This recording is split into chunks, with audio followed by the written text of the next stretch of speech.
I recall my first job out of school was at GLAAD, which is the Gay and Lesbian Alliance Against Defamation. It's a queer media organization, and we got a call very early on from W Magazine, and for some reason they chose me to do this interview, and the interview was about lesbian chic in advertising and sort of this new and recurring trend of using real or just perceived images of lesbians in advertising. And I gave this interview and thought I did a great job, and sort of said, you know, I just worry, is this objectifying women, and is this sensationalizing lesbian identity? And I thought it was really good, strong interview. And then I got these emails from women in the community, lesbians, saying, hey, I like those images.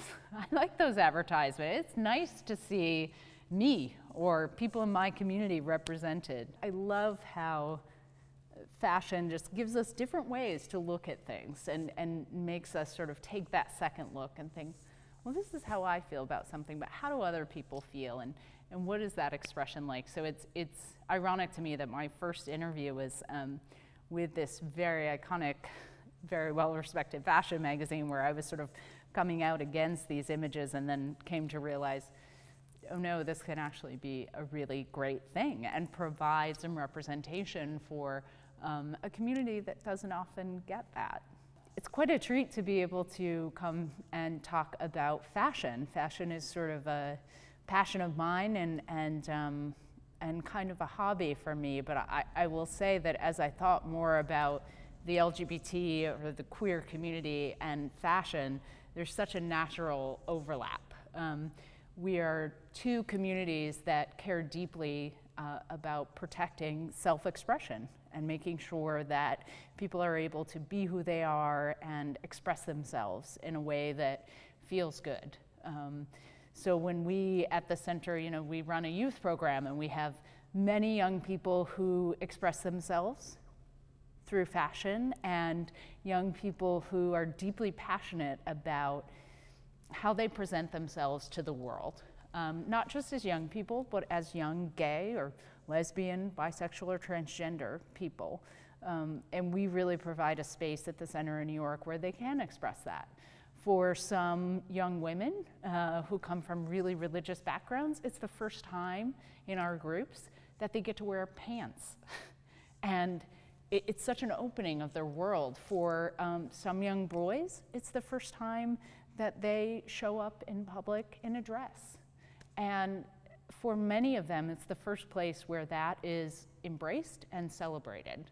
So it's really, I think the first time the center got sort of more deeply connected with the fashion industry was actually just this summer. In June, we hosted a first event called Fashion Centered, and it was an introduction of the New York City LGBT Center to the fashion industry.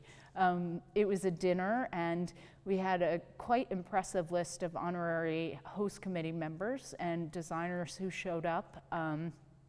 And it was so great. We had one of our young people from the youth program speak about his interest in the industry and how the center had really helped him become who he was, and realize that he wanted to work in this industry. He wanted to work in a place that really honored his expression and who he was.